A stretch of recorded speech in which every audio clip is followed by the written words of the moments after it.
Of doing the TAARKS oil filter relocation kit install. There it is right here. Part numbers, I'll link those as well.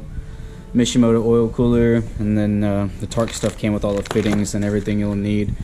One thing to note is if you're doing this on an RB25DE, naturally aspirated, you'll have to install this bit into the motor. This kit does come with it. But that means you have to take the stud that the oil filter normally screws into out of the block, and there's nothing to do that. So what you do is you go to your local Ace Hardware or something and get 2 of these nuts, the thread pitch size of the oil filter. I think it was like M34 16 or something. I don't know. I'll put that in the description. But essentially what you'll do is you'll put them both together on the stud and then back one out to get that off. So we'll just get right into it. Start with pulling the filter off, and I got a sandwich plate on there, so I got a gauge going on it. So disconnecting what's going into that, pulling the filter off, and getting all that taken off first.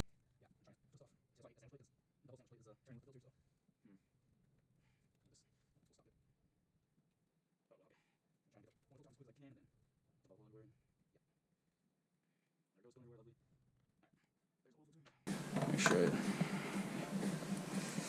So the sandwich plate is just bolted in there.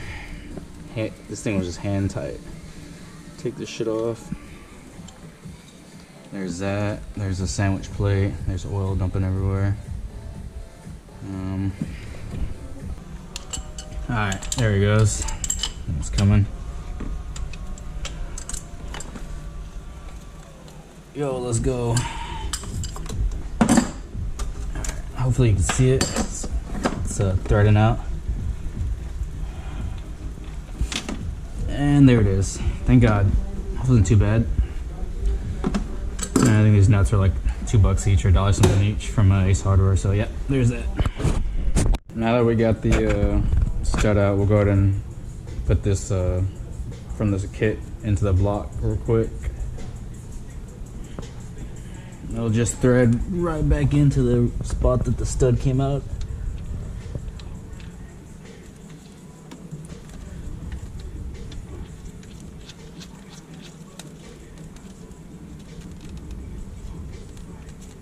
We're gonna go ahead and get these O-rings installed on the block, and then get this mounted onto the engine block. So take these O-rings out, and then pick yourself some O-ring lubricant out and help with it. The instructions say to do it as well, but it's always a good thing so you don't get them binding up or pinched or anything. So we'll go ahead and get the small one installed first.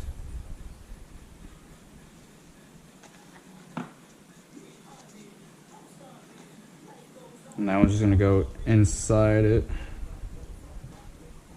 carefully, like so. I don't know if you can see it in there. There's that one, and then get the big one installed.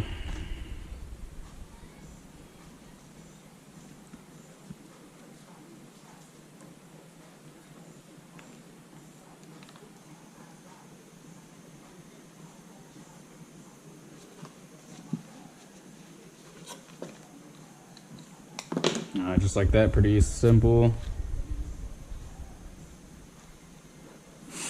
Alright, then we'll get the mounting bolts that the kit came with, and we'll get it bolted up into the block. Alright, so get everything, my temp sensor, or pressure and temp sensor, switched over to the block. My temp sensor doesn't go into the temp sensor spot. It goes into these other ports, so I'm sure it'll be fine. So I'll get that threaded in. My dilemma right now that I'm running into is that I bought this for oil feed as well, and the oil feed line or fittings, so it fits into the turbo, and then one should come. These are 2 feeds, spare feeds that this block comes with. None of them fit, but the oil temp spot fits, so I imagine it's safe to use. It should all get, each one of these ports should get the same pressure. I don't know if that's just labeled oil temp for because of the length of the sensor and for it to fit in there versus in one of these. So I sent these dudes an email I'm in no rush to get this part installed. I can still install this on the block and then figure this out later because I'll have access to it for a little while. So we'll get this thrown on the block here in a little bit. But the next issue is I realized the braided line that this kit comes with is too short. So let's go over to the block. The turbo is going to sit somewhere about right here, and I'm just kind of like fitting with my hand, and the line's just too short. There's no way it's going to go from the turbo all the way across to this. So what I'll do is I'll measure this line and then probably add a foot or two and just buy a whole new line from Amazon. They sell these by the foot, I think, already pre-made. This is a dash 4 with a restricted 2mm, I think. So sucks. Again, that's why I'm putting this video so y'all can learn from my mistakes. I bought this kit because it looked nice. It got me a good starting point, but I'll have to get a longer line from Amazon or eBay or something. So I'll go ahead and measure that up, and then but we'll continue pressing forward with installing this because I can always do the line later. I can still put this on right now at least. So yeah, let's get the rest of this block put together. Put one of these little block offs in one of the ports because I won't be using all of them. I'll only be using 2 of them. Put some thread sealant on it, get it installed.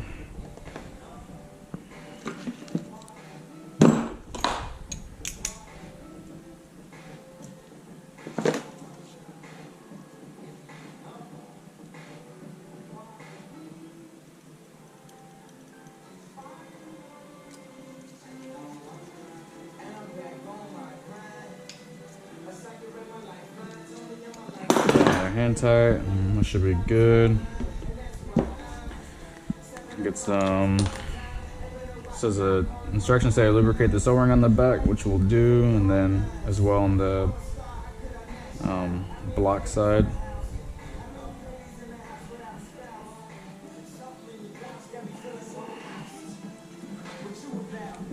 So I'll come over here.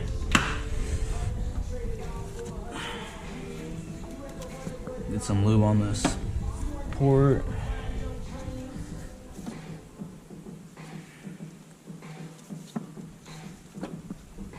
And then go ahead and take the plate and just kind of rotate it back and forth.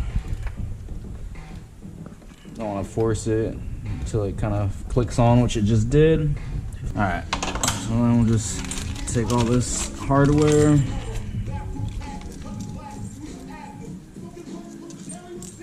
I'm not going to put any thread lock or any of these because they come with lock washers and there's no oil going through any of those. So I'm just going to thread these in hand tight for now, and then get them. I didn't see a torque spec on there, so probably just get them snug onto the block until the lock washers are nice and flush.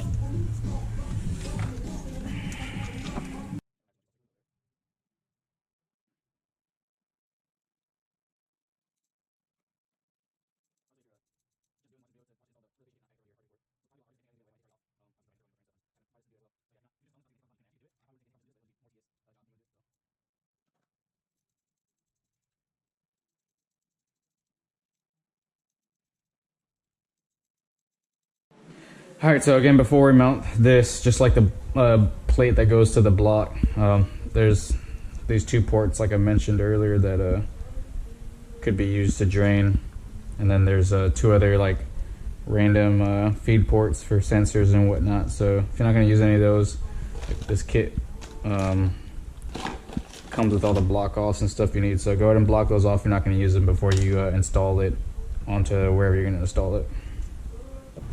There's 2 spots right here.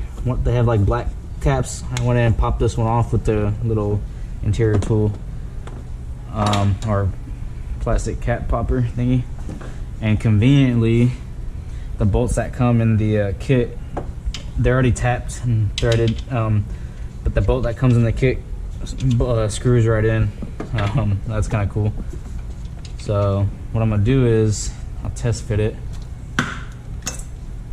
but But then I already see an issue with the strut tower hitting either this or definitely with the filter on it, because I'm gonna have the words lettering have it pointing up like this with the filter sitting on top. So that's how I'm gonna mount it, but I can already see the bar hitting the oil filter, so we'll mount it up, put the bar on and see. Too good to be true. Always is the case working on cars. So there it is, mounted like so, which I think is a decent spot. But then you get the strut tower bar on there, and yeah, it's already hitting right here. That's unfortunate. So maybe mount it sideways. It'll definitely work, you know, with it mounted sideways. Oil filter right here. However, it puts the oil filter in a better spot, but still give you a mess when you take the filter off, which, whatever, it's easier to clean from up here or contain the oil. So we may just mount it like this. Alright, so check this out.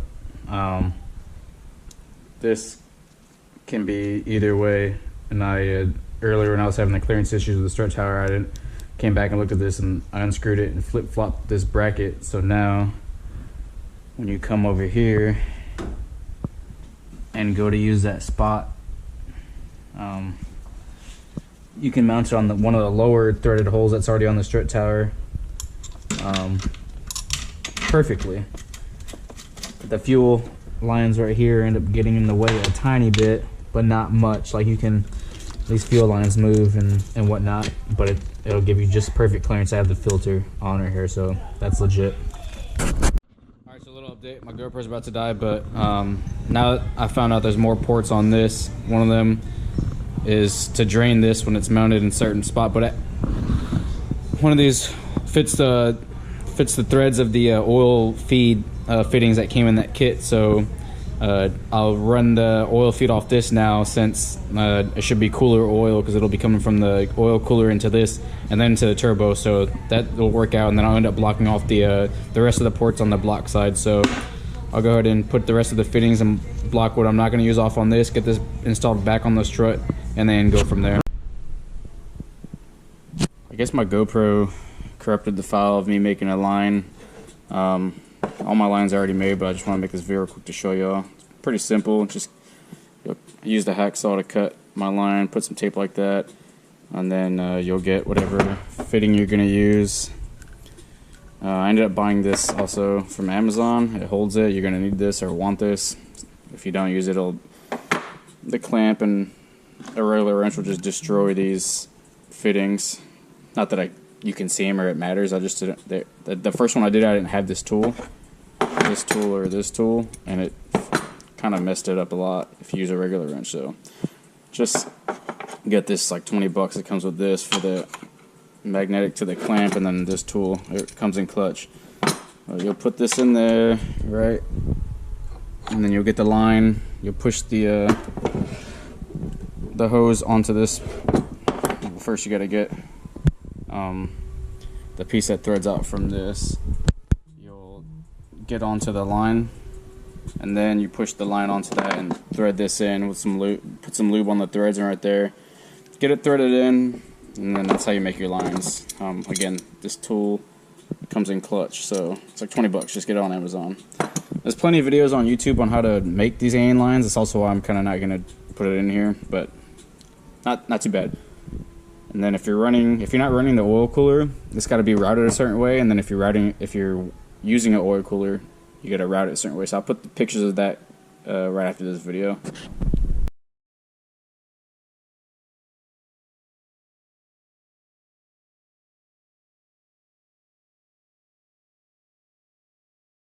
Alright, it's a few days later, and I finally got the TAARKS oil filter relocation kit and my oil cooler installed. Mainly waiting on the parts I needed more AN fitting and more line, 10 AN line. TAARKS came with a decent amount, but since I'm running an oil cooler and where it's mounted and all that, I needed more line. So there it is on the block. One of them's disconnected, don't worry about that, but I got all my sensors, everything switched up. Then there's the relocations, how I ended up running it. Bolt hole on there. I just made a bracket, or used a bunch of washers and stuff to space it out. And then I got the oil feed for my turbo coming off this as well, routing all the way to the all the way around. I had to end up buying a longer oil feed line for the turbo, but I'll explain that when I go to do the full install of the turbo. All right, so there's the 2 lines coming off of it. They run down here towards the lower radiator. There's a little gap, and they come around under here. Let's see, and route. And then I've made these AN lines to 45s on both. And the bend radius isn't too crazy or anything. And this is where I ended up mounting the oil cooler. It's upside down. I read a bunch of stuff online. It's not the best way to mount it, but it'll work. The main issue of mounting it like this, why you wouldn't want to do it like this, is because it'll gravity feed oil back into the pan, allegedly, after you shut the car down. So when you go to start it up, you won't have oil pressure for a little bit, blah, blah. I don't live in triple digit weather, so I'm not too worried about that. But also, I don't know, I'll just monitor it. I got oil pressure, oil temp gauges, so we'll see how this goes. If anything, I'll delete the oil cooler if I have issues, and then just bypass it for a little bit. But yeah, I ended up making custom brackets out of the some aluminum bar I got from Home Depot, and just mounted it to already existing bolt holes, like that. I don't have fender liners because I have aftermarket body kit bought, so it doesn't hit. It works for now, so we'll see. I turned the wheel both ways, it doesn't hit it, so it's good clearance. And then there's a hole, the intercooler piping will come through here, and that also clears it. So that'll be where it sits for now. I stepped it on the oil filter location spot. I kept it in the same spot as I showed earlier, but I ended up 3D printing. I have a 3D printer, so I made this little adapter that uses both the spots on the strut tower and still hooks up to the block itself and spaces it out perfectly for the fuel lines that run under. I have this STL file. If y'all want it, anyone's using it, I can send it to y'all. Just let me know, but that's it. Works out pretty good. Spaces it out very well.